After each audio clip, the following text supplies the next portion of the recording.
हर महीने 5,000 की एसआईपी। छोटी शुरुआत बड़ा सपना। एक छोटे से शहर में रहने वाला राहुल एक प्राइवेट कंपनी में नौकरी करता था। उसकी उम्र लगभग 28 साल थी। हर महीने उसे 30,000 की सैलरी मिलती थी। सैलरी आते ही राहुल के खाते में पैसे आते और कुछ ही दिनों में खर्च होने लगते। घर का किराया, बिजली का बिल, राशन, मोबाइल का रिचार्ज, आने जाने का खर्च और दोस्तों के साथ कभी कभी बाहर खाना। महीना ख़त्म होते होते राहुल के पास मुश्किल से 1,000 या 2,000 बचते। एक दिन राहुल अपने ऑफिस के एक पुराने दोस्त अमित के साथ चाय पी रहा था।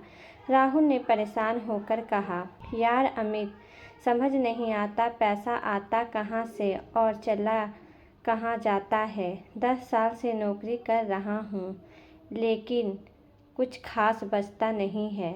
अमित मुस्कुराया और बोला, तूने कभी अपने पैसे को अपने लिए काम पर लगाया है? राहुल ने हैरानी से पूछा। पैसे को काम पर लगाया है मतलब? अमित ने कहा, मतलब हर महीने थोड़ा सा पैसा ऐसी जगह निवेश करना जहां वह समय के साथ बढ़ने की कोशिश करे। तूने एसआईपी के बारे में सुना है? राहुल ने सिर हिलाते हुए कहा, नाम सुना है लेकिन मुझे लगता है एसआईपी अमीर लोगों के लिए होती होगी। मेरे पास तो बहुत ज़्यादा पैसे ही नहीं हैं। अमित हंस पड़ा। यही तो सबसे बड़ी गलतफहमी है। एसआईपी की खास बात यही है कि इसे छोटी रकम से शुरू किया जा सकता है। मान ली तू हर महीने सिर्फ 5,000 निवेश करता है। राहुल कुछ देर सोचता रहा। 5,000, लेकिन मेरे महीने के खर्च पहले ही बहुत है। अमित ने कहा, इसीलिए शुरुआत छोटी नहीं, अनुशासित होनी चाहिए। पहले अपने बजट को समझ। अगर 5,000 आराम से निकाले जा सकते हैं तो उसे नियमित निवेश के लिए अलग कर। राहुल ने पूछा, लेकिन इससे क्या फ़ायदा होगा? अमित ने चाय का कप रखते हुए कहा, फ़ायदा सिर्फ पैसे का नहीं है। सबसे बड़ा फ़ायदा है कि तू अपने भविष्य के लिए आज से तैयारी शुरू करेगा। उस रात राहुल घर पहुंचा तो उसने अपनी पहली बार पूरे महीने के खर्च लिखे। उसने देखा कि वह कई चीज़ों पर पैसा खर्च कर देता है जिनकी वास्तव में ज़रूरत नहीं थी। ऑनलाइन शॉपिंग, बाहर का खाना, बेवजह की छोटी छोटी खरीदारी, इन सबको जोड़ने पर हर महीने हज़ारों रुपए खर्च हो जा रहे थे। राहुल ने फैसला किया, मैं हर महीने 5,000 बचाऊंगा और इसे निवेश करूंगा। अगले महीने सैलरी आते ही राहुल ने सबसे पहले 5,000 अलग कर दिए। उसे शुरुआत में बहुत छोटा लगा, सिर्फ 5,000 से क्या होगा, लेकिन फिर उसने खुद से कहा, अगर मैं आज शुरुआत नहीं करूंगा तो 10 साल बाद भी यही सवाल पूछता रहूंगा। और उसने अपनी एसआईपी शुरू कर दी। पहला महीना बीता, फिर दूसरा, फिर तीसरा। कुछ महीनों बाद राहुल को अपने निवेश की आदत हो गई। अब सैलरी आने के बाद वह पहले निवेश और ज़रूरी खर्चों के लिए पैसा अलग करता और बाकी पैसे खर्च करता। 1 साल बाद उसने पीछे मुड़कर देखा। उसने पूरे साल में 60,000 निवेश किए थे। राहुल को पहली बार महसूस हुआ कि छोटी रकम भी बड़ी आदत बन सकती है। वह अपने दोस्त अमित से मिला। अमित, मुझे अब समझ में आ रहा है कि एसआईपी सिर्फ पैसा लगाने का नाम नहीं है, यह तो अनुशासन बनाने का तरीका है। अमित ने कहा, बिल्कुल, लेकिन एक बात हमेशा याद रखना, म्यूचुअल फंड में निवेश बाजार के जोखिम के अधीन होता है। रिटर्न की कोई गारंटी नहीं होती है, इसलिए निवेश करने से पहले अपने जोखिम क्षमता और लक्ष्य को समझना जरूरी है।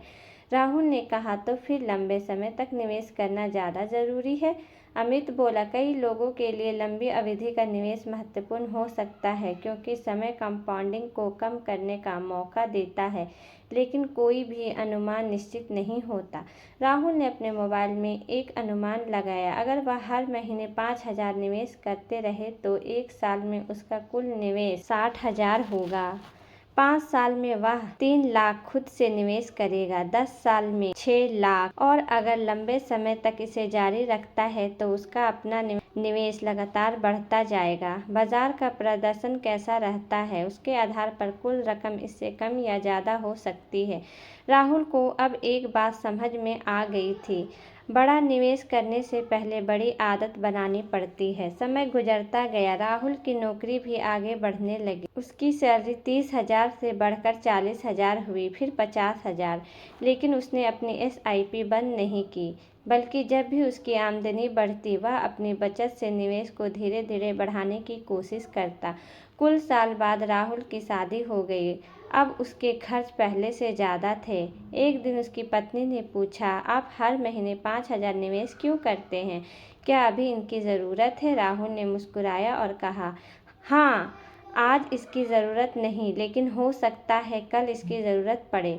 उसने आगे कहा, हमारे भविष्य के सपने हैं अपना घर, बच्चों की पढ़ाई, माता पिता की मदद और बुढ़ापे में किसी के सामने हाथ ना फैलाना। अगर हम आज थोड़ा थोड़ा करके तैयारी करेंगे तो भविष्य का बोझ शायद थोड़ा कम हो।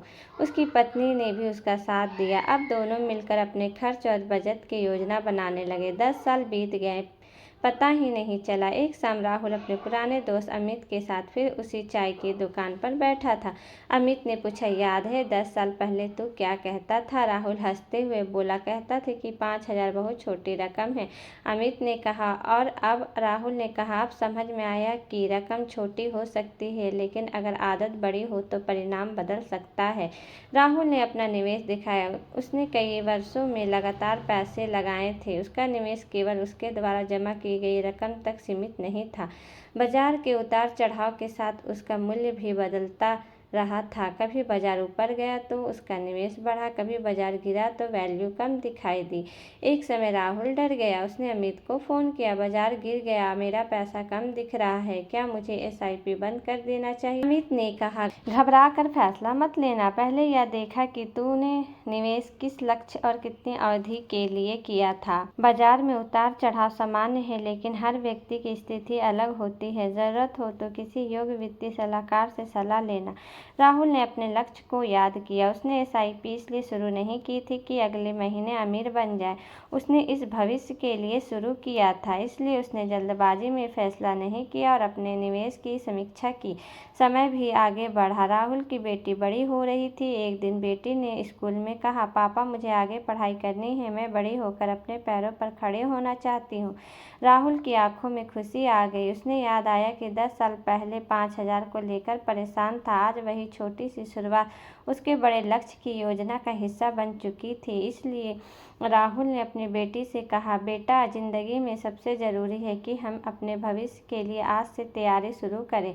बेटी ने पूछा, क्या सिर्फ पैसा बचाना ज़रूरी है? राहुल ने जवाब दिया, नहीं, पैसा कमाना, बचाना, सभी जगह निवेश करना और खर्च को समझना सब ज़रूरी है। फिर राहुल ने उसे एक बात समझाई, मान लो तुम हर महीने थोड़ा पैसा बचाती हो। अगर तुम उसे बिना किसी योजना के खर्च कर दोगी तो वह ख़त्म हो जाएगा, लेकिन अगर तुम अपने लक्ष्य के हिसाब से बचत और निवेश करना सीखोगे तो समय के साथ तुम्हारे पास अपने सपने को पूरा करने के ज़्यादा साधन हो सकते हैं। बेटी मुस्कुराई, तो मैं भी बचत करूंगी। राहुल ने कहा, बस यही सीख सबसे ज़रूरी है। कहानी का असली सबक 5,000 की रकम नहीं थी। असली सबक शुरुआत करना और उसे नियमित रखना। अगर कोई व्यक्ति हर महीने 5,000 SIP में लगाता है तो साल भर में वह 60,000 निवेश करता है। लेकिन निवेश की कुल वैल्यू बाजार के प्रदर्शन पर निर्भर करेगी। कोई निश्चित रिटर्न नहीं होता है, इसलिए सिर्फ किसी अनुमानित रकम को देखकर निवेश का फैसला नहीं करना चाहिए। पहले अपना लक्ष्य तय करना चाहिए। आपको पैसा कब चाहिए? आप कितना जोखिम उठा सकते हो? आपकी आय कितनी स्थिर है? आपके पास आपातकालीन बचत है या नहीं?